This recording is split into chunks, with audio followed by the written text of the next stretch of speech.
So what I wanted to do today was to take some of those items and try to build out one or two request forms, and then also talk through, you guys mentioned the department manager approval. Should it be part of a potential ticket workflow or part of the project request workflow, and talk through the pros and cons of that, because it can be done in one of two areas, but there are certain limitations in each area depending on where we go. And I'm going to be taking a look inside TD Admin for you guys. And again, we're in portfolio planning in the project request sections. And we're talking about, our phase 1 and 2 approach here from a request intake and review process. And so Jonathan shared with us last time, one of the things we talked about was one of those services or request forms are needing to go through some sort of department manager approval. And where does that happen? So there is not an approval step possible in phase 1. So in this 4 request here, right, we're building out that business case. There's nothing that's part of the business case or part of the request form that we can trigger for a departmental manager approval of the request. The thought is that that is probably done prior to the intake happening, that the department manager may have approved that already. One of the things you could leverage is if you had that done outside of the tool beforehand, you could include it here in the attachment area through the files, right? You could if you guys had like a department manager sign-off sheet about the overall project, and then the person submitting the request just attached that so then everybody could see it. That's one way of doing it. A little bit of a bastardized approach, I fully admit, but there's no automated way from an approval perspective leveraging the intake form, the request form. So that's one thought. The other idea that we talked about that some others do is that they leverage the ticketing side of the house for potentially a project idea kind of pre-approval, and leverage a ticketing workflow for something like that. And we'll talk about ticketing workflows on the ticketing side, obviously, but that could emanate over on the ticketing side, and it could show itself and send an approval to the manager, because the ticketing side of the house has a few more bells and whistles for something like that. The limitation there, though, is that the approval, while it can happen, then you would most likely close the ticket altogether and then restart it as a project request in the tool. And I think we talked a little bit about that might be what you'd be looking at doing. Does that sound like the two options we talked about last week? The better one was potentially creating a ticketing workflow for approval, then closing the ticket out and starting the project request process. Yes, that's correct. I think that's correct. Jonathan, is that right? Yeah, that sounds right to me. Yeah, so I think we talked about doing a ticket, which would then turn into a project if we saw that the project. I mean, if we saw that the ticket would go as a project. Right. And I think you had that question too, Jeff, how you wanted to keep the ticket open as for whatever you guys wanted on to keep track of as a ticket, but you also wanted to have it open as a project. I forget, it was something like that, wasn't it? Yeah. Yes, because I had mentioned that there is a capability that you can convert a ticket to a project request or a project, but when you do so, you lose the originating ticket, because the ticket literally gets converted to a project request. And Jeff had mentioned, well, and I mentioned that as kind of a bad thing, but Jeff was like, well, what about if we just close it out? And that was another option. So yeah, you could close the ticket out and still keep it for historical purposes, or leave it open And then and manually then create a project. manually. Yeah. Yep. Okay. Yeah, yeah. I just wanted to, because I remember that being mentioned. I just wanted to make sure that we covered it correctly. Or like Jeff got the answer that he was looking for at least, because I don't remember. Yeah. Yeah, that's right. Okay, cool. Yeah, so I think we talked about just keeping it open and then just creating, I mean, maybe at the start, creating a project separately. Right. Manually. Yeah. Okay. Yeah, yeah. Sounds good. Although I think I'm open for ideas. If that doesn't work, I don't know. Right. Yeah, Trial definitely. by Whatever fire. best practice. Best practices. There you go. Yeah.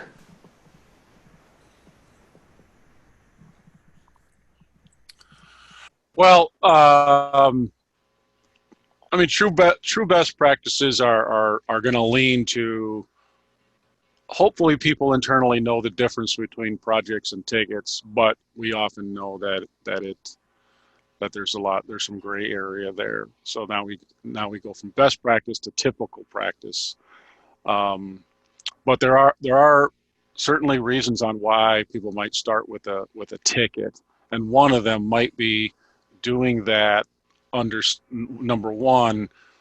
You're kind of in the gray areas. If this is this bigger than a breadbasket, is it, or is it a ticket that can be just done with it by the technicians with a task template and some smaller methodology that stays on the ticketing side, or does it need to be blown up into a full-blown project and have all the project management methodology around it that will help it to successfully be implemented, right?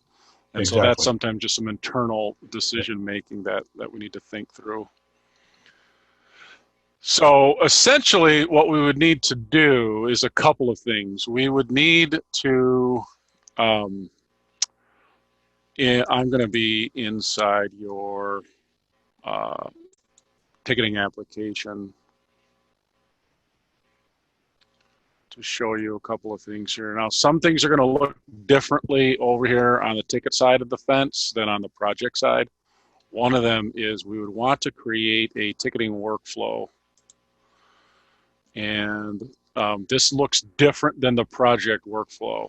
So getting a little bit of a sneak preview on the ticketing workflow, I'm going to create a new one here. And I'm going to call this one project idea approval workflow. And this might, just so we have something down here in the description or purpose, department manager approval needed.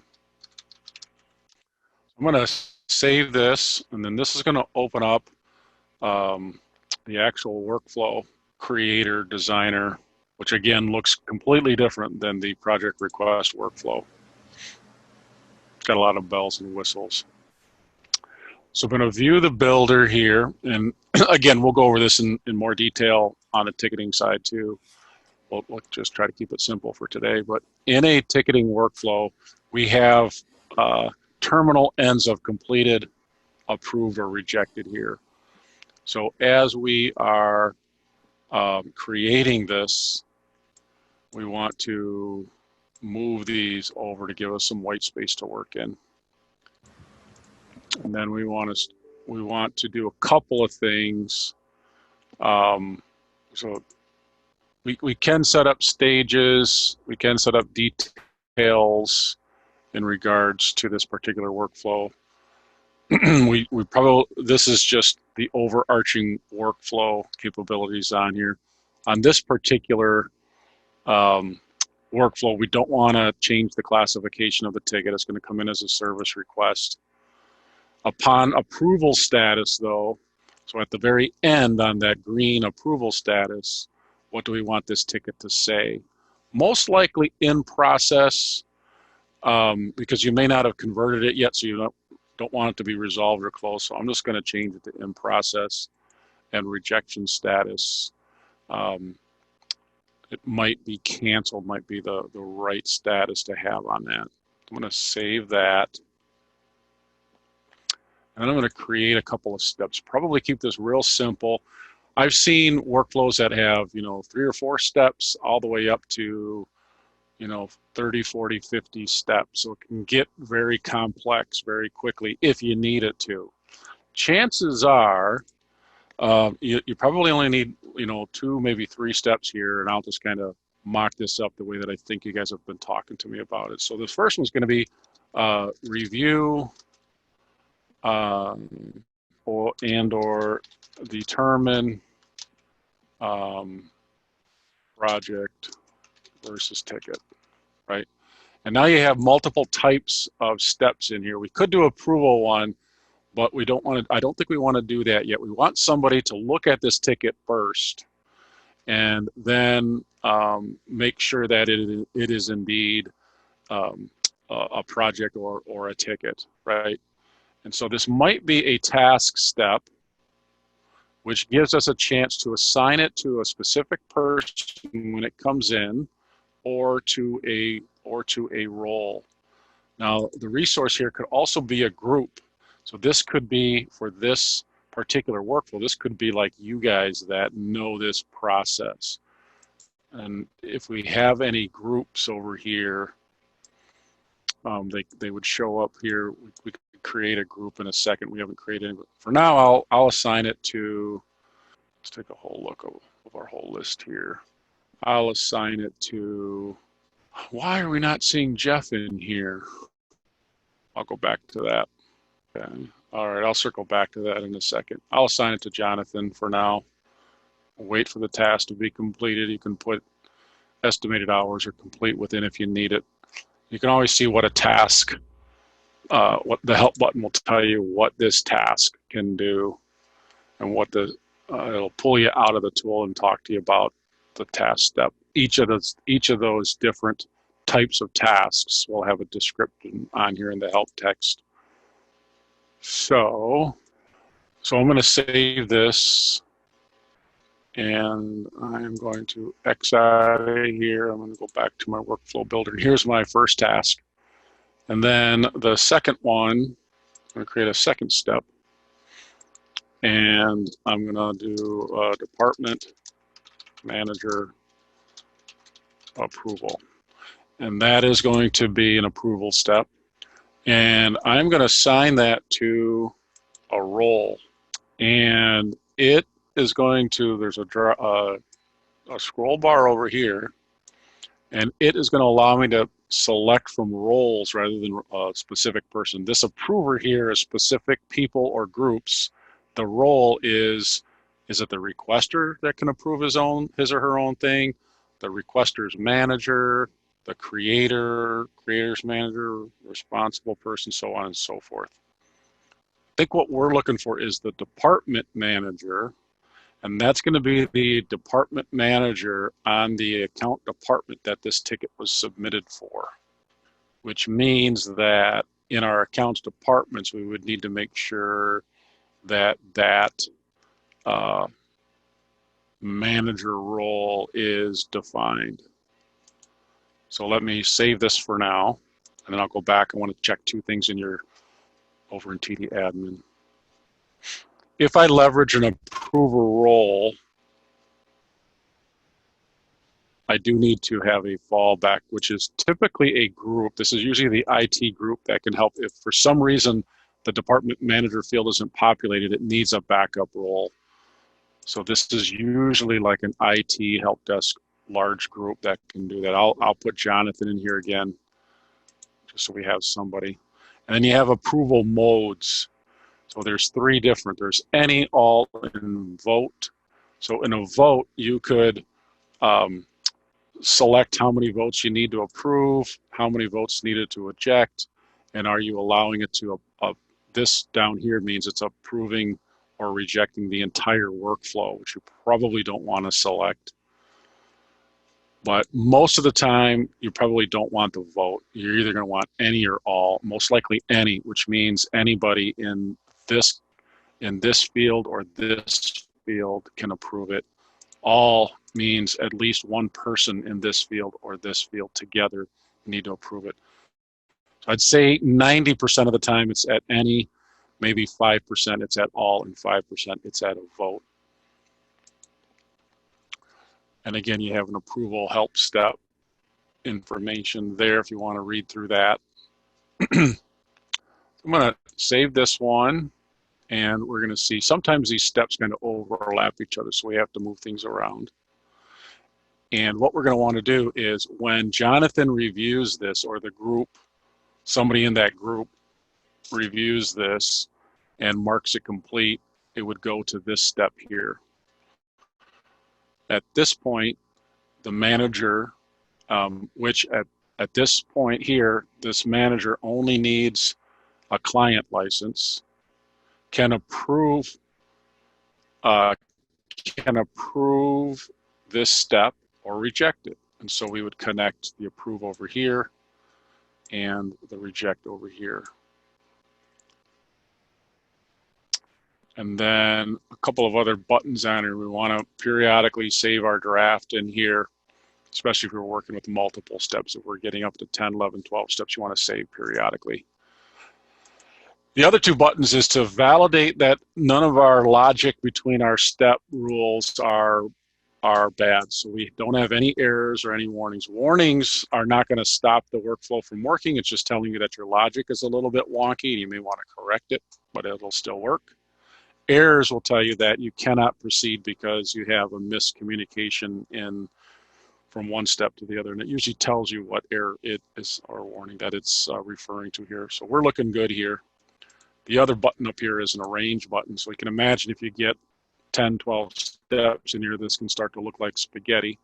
So if we go ahead and arrange this, it'll just kind of make it look. So essentially, when we apply this workflow to a particular service or ticket type, it's going to fire in the first step. When that ticket gets created, it's going to go to Jonathan, who's going to review it. He's going to, when he completes it, it's going to send it to the department manager for approval. That person is going to approve or reject, and then that workflow would be ended. At that point, you would need to go in and check the ticket and then convert it, or not convert it, create a new ticket. So that we might want to walk through or talk through that. So I'll lean on you, Jeff, to think through this, or all of you. So let's say the manager does want to approve it. Maybe we want to put a third step in here, and I'll just share my idea. But create project request. So if the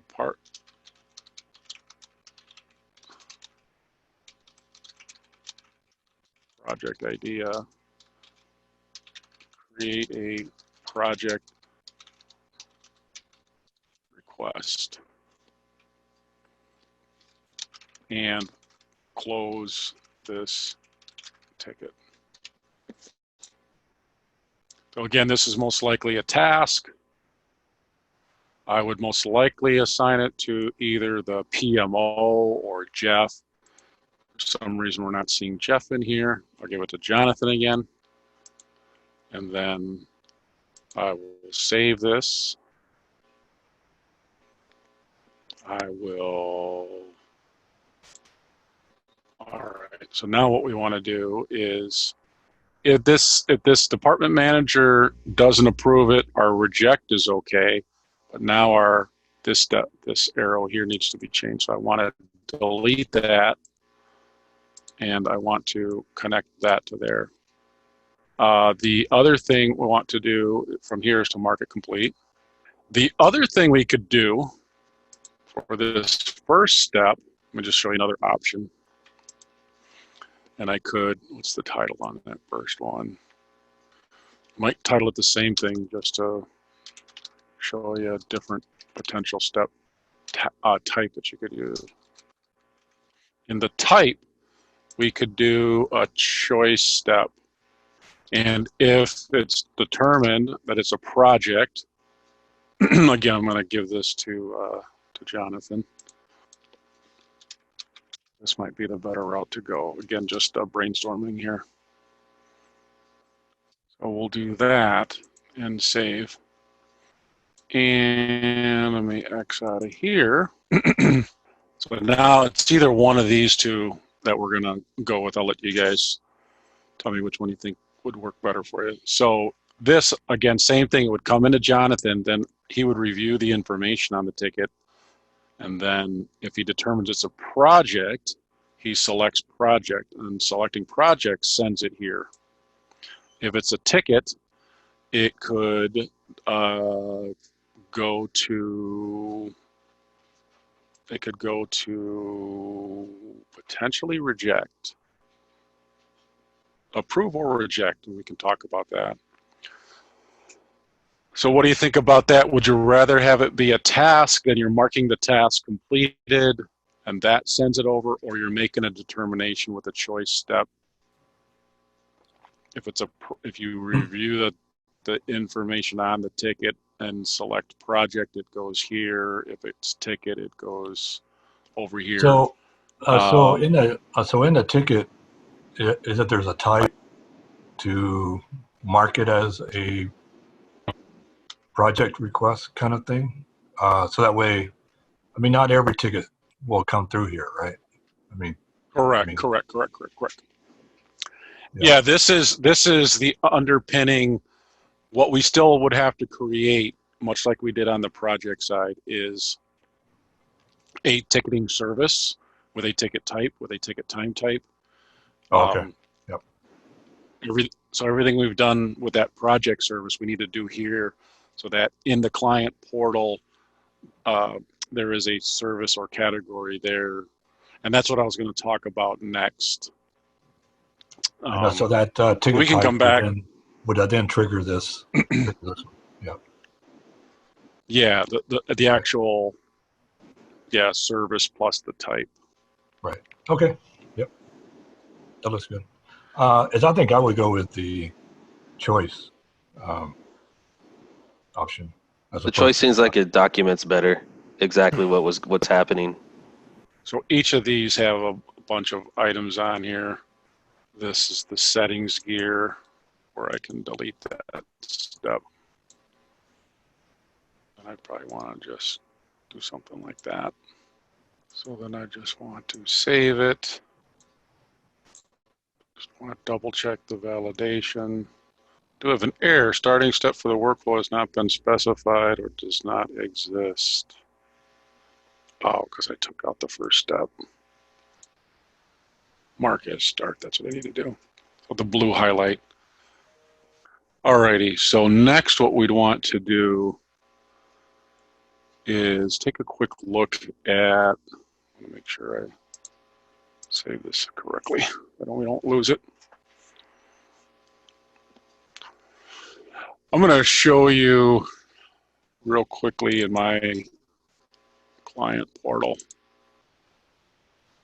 So your service catalog is going to have a category in here, and it may have, or if you don't have any categories, it could just have 3 services. And so here's where things might get a little confusing when you open up your client portal to anybody from Imperial submitting project requests. But because you guys are, I think, going to be controlling those requests for the time being, it might not be so confusing since you guys know the process. But essentially what's going to happen is that somewhere in here, we're going to have 3 services. We're going to have, I think we talked about last week, you're going to have a funded project request, so kind of outside the IT department, if I recall. And that was one of the forms we were going to work on. You were going to have an IT project request, right? And so both of those, it's kind of determined that those for sure are project requests, right? And so we know that, and so we're defining that from the get-go. Those would exist. And then the third one would be a third service like this one here, project idea submission. That could, like it says, use this service if I'm not sure this is a project request or a service request. So this is leveraging the ticketing side. So this one's leveraging the project side. This one potentially could leverage the ticketing side. And that would then create the ticket that we're talking about, working through that workflow. So let's look at what we're talking about here. In your client portal to date, we have in our service catalog, we currently have just the project management category, and in the services, we have just the one funded project requests. If we created a new service,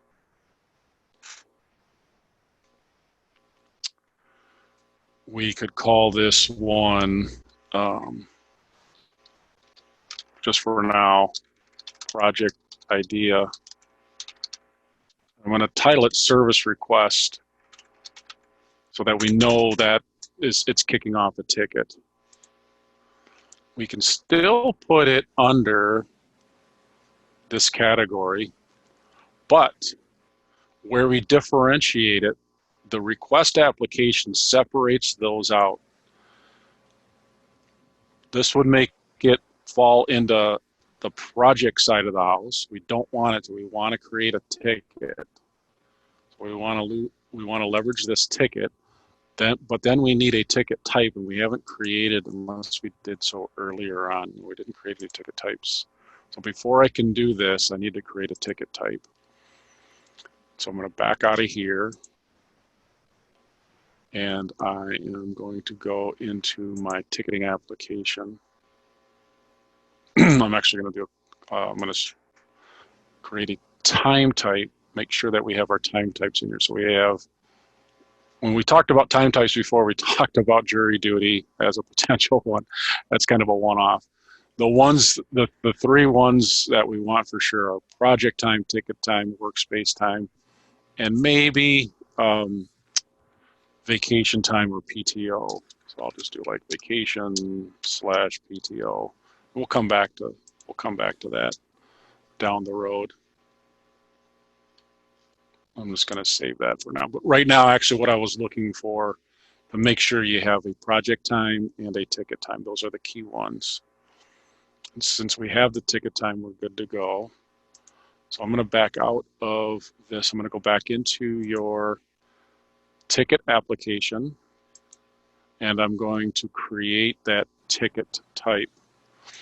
So much like tickets or projects, you could have multiple ticket types, and you could have more categories should you want to. A lot of folks just stick with one general one, but if you needed to have more categories, this one I'm going to put, I can title this one, I can get really specific and do project idea ticket type. Here's where that reviewer field could come in that we could leverage in those roles. So for this, I'd want to put in like Jeff or somebody, but for now, I'll put it, Jeff showing up here now. I think I fixed it. User record and see. Yeah, Oh, you did? Good for you. I went into his record to see what the difference was. We didn't assign him any applications. Boom, that was going to be the second thing I checked. Good work. Thanks. So I'm going to save that as a ticket type. I'm going to create a couple. You always want to associate time types to ticket types, because down the road that will enable anybody working on that type of ticket to be able to put time towards it. And the same concept is over there on projects. So always want to do this and add. I'm going to create a couple other example ticket types for you, just so you have them here, because this will be a piece of homework on the ticketing side. Many times the ticket types kind of, and I don't want to confuse you, but oftentimes the ticket types will potentially have a one-to-one relationship with your ticket services, right? Password reset could be a ticket type. Um, Device activation could be a ticket type. Application access could be a ticket type, because those ticket types might need a specific form to go along with it. It might need very specific information gathered on that type of a ticket, if that makes sense. So on the project side, the project types, you might only have a couple. On the ticket types, it's not unusual to see dozens upon dozens here, because your ticket types and your forms and your services can get quite lengthy and quite specific to the data you need from the requester when they are submitting that type of a ticket. So I'm going to just, while we're here, I'm just going to create a couple of other potential ticket types, like password reset ticket type. And again, I'm just going to save that. I'm going to throw a ticket type, time type to it. And if you look at your current list of tickets that you have, they can probably start helping you to define some of those types. If you look at it, that'll help you to design and define types. Another type might be account activation might be a type. And I'm going to put example by these so you guys can see, and you can take the word example out if you want to use it, or rename it altogether. I want to at least have a ticket type associated with it. I'm just going to put example here. All right. Let me just do, let me just do one more. Just give you an idea here of software upgrade, something like that.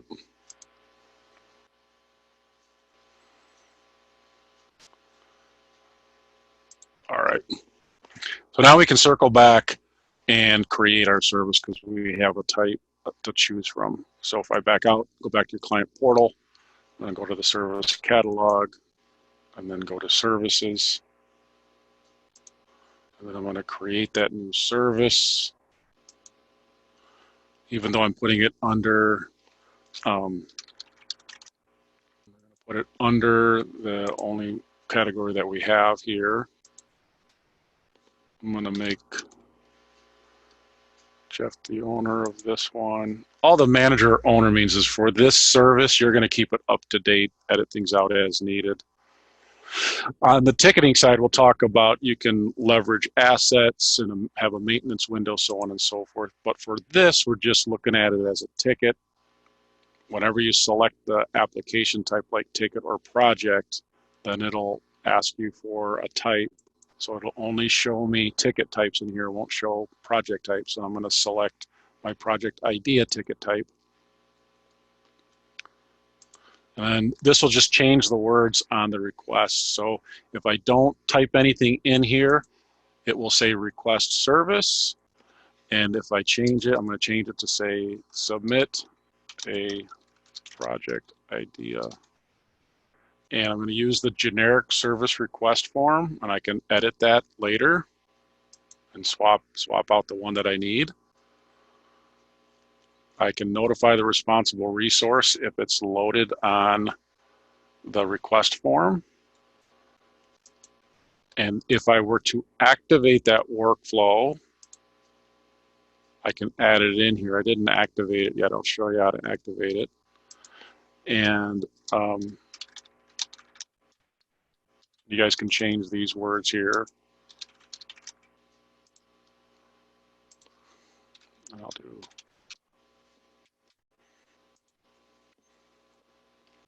All right, so we have our service pretty much ready to go, but I want to go back to the workflow builder, and I want it's checked out. That's my problem. Save and check it in.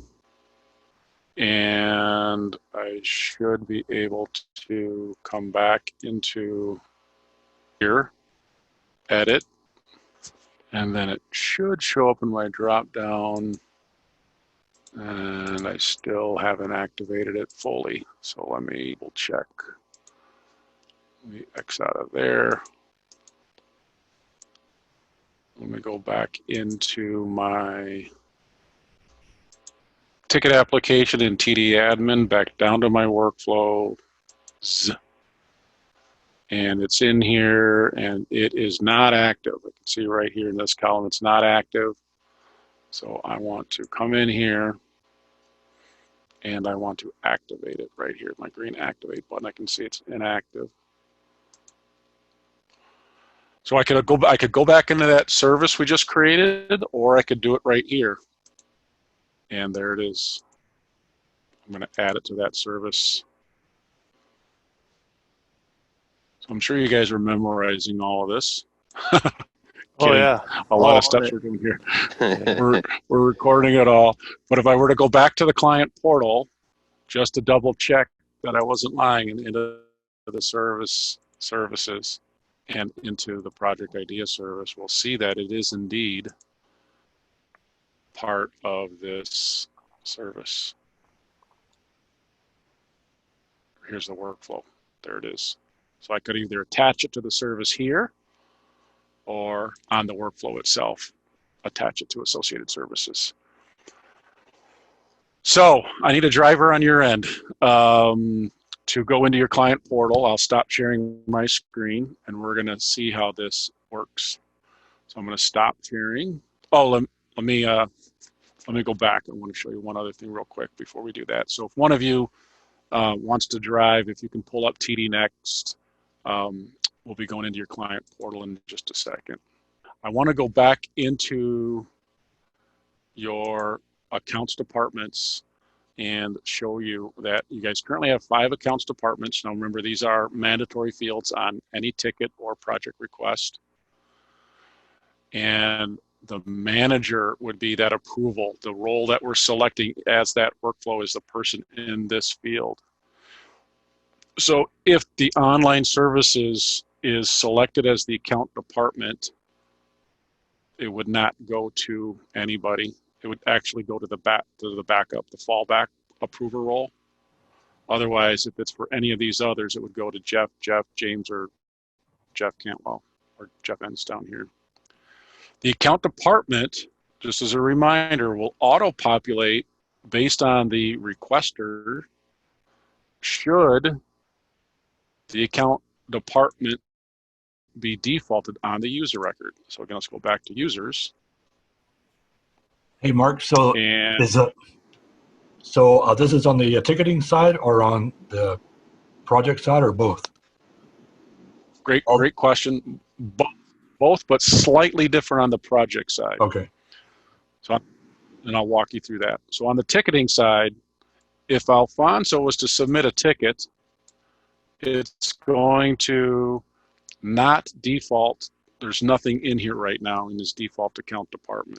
So Alfonso would have to manually select from your existing drop-down list that we just looked at. If we put as part of your user record creation or part of your people import process, if you were to put in a default account department in here, let's say, I don't know what department is Alfonso part of. Does anybody know? Is he part of? Yeah, so IT. he's part of the application services. Yeah. Okay. So if I do that, then I'm going to save it. So now, anytime Alfonso submits a ticket, it will auto-populate to application services. If there's no default account department in here for the user, then the user will have to manually select an account department. So a piece of homework for y'all is to go through your user list through all of these people and make sure that they have a default account department selected for them.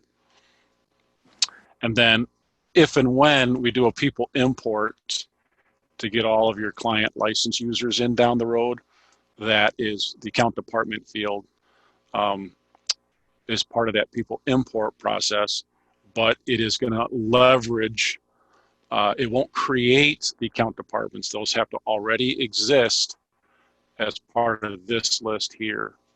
So chances are this list is not 100% complete for other potential client license users down the road, right? This might be things like, outside of IT. This could be academic support, and athletics, and facilities. All of those could potentially be accounts departments to consider here. This isn't that important on the project side, but it certainly will be on the ticketing side. That answered part of Jeff's question. On the project side, when a requester goes to the client portal to start filling out the project request, if you ask them to submit a sponsor, so if a sponsor if it's a mandatory field, then the sponsor's account department would auto-populate if the sponsor listed had a default account department as part of his user record. So that can be confusing. Right, and I think we touched on this before, but forgive me if we have. But so if we have a consultant that we want to use, and we want to just have I don't know what you want to call it, a dummy account or dummy user, and just not to actually assign the consultant email address to that account, but to have it as a placeholder, I guess you might say. Yep, right here, create a resource placeholder. Ah, there we go. There we go. So while we're here, let me talk about that for a second. This is oftentimes used in that the primary purpose of this resource placeholder, our customers came to us and said, when we create project plans and are actively starting to work on real projects, sometimes we don't know who the resource is that we're going to be putting on. We know we need 10 resources and we know 5 or 6 of them, but the other 3 or 4 we just don't know yet. And we want a resource placeholder so we can start assigning tasks to that person or role. And then later on down the road, when we get Joe Smith or Mary Jones assigned to the project, when we know who it is, and that might be a month or 2 into the active project, then we can switch it out. So we said, okay, let's go ahead and we'll create that. So that's what this is for. And so oftentimes this is a, let's just call it, we actually create something that says database admin could be a role, or another one could be network engineer, so on and so forth. So we're creating a fake user in here with the purpose of switching it to a real person down the road. That's the primary use of the resource placeholder. But I guess you could, second, but I guess you could keep the placeholder throughout the life of the project, right? Correct, and that's the secondary use that people have come. So Microsoft vendor is what's going on, and that's exactly what they're doing. They are using this for, Joe Smith, who is a third-party Microsoft vendor, and they are assigning these tasks. Not that he can do them, because he can't, but if I'm the project manager and I have the Microsoft vendor as a resource placeholder, I can still assign tasks to this placeholder role. And then when I talk to the real Mike Smith, tell him, hey, you have to do task 1, task 5, and task 8. Let me know when you're done. When he tells me they're done, then I go into the tool, and where I see the Microsoft vendor on task, then I, as the project manager, go and update those tasks and mark them complete. Yeah, okay. Yeah, because we generally have a set of consultants that we work with, and I would just keep them as placeholders so that if they're part of the project, then to just flag them as being part of it. Yeah. Okay, very good. So let's just create test one here. Test consultant. You most likely don't want it to be an employee and not managed. You can give them functional roles. You can assign them to workspaces. Most likely, you're probably not going to want to do that. You can save it. You can deactivate it if you find your. So I'll just keep that in here as a reminder for you that you can do this down the road. All right. Real quick, we got 2 minutes, or we can do this first thing tomorrow. We can look at submitting that ticket, or you guys can do it and see how it interacts. But let's just make sure we're seeing what I think I set up correctly in your client portal. If Jeff or James or somebody wants to pull up TD Next. I stopped sharing here for a second. Yeah, I don't even have it on. I did. Let's do it first thing to. Yeah, it's Yeah. okay. Let's do it first thing tomorrow, and then from there, we will switch to injecting active projects in the tool. So your homework would be to come tomorrow ready with an active project for each of you, even if it's just a test one, so that you can look at it, look at the plans, look at adding resources, and we'll go over all the bells and whistles and things you can do on a project, and that might take a couple of sessions to go over all of that, but we were going to cover that anyway, so this is just fast tracking. Thanks, all right, Mark. guys, we'll talk to you tomorrow.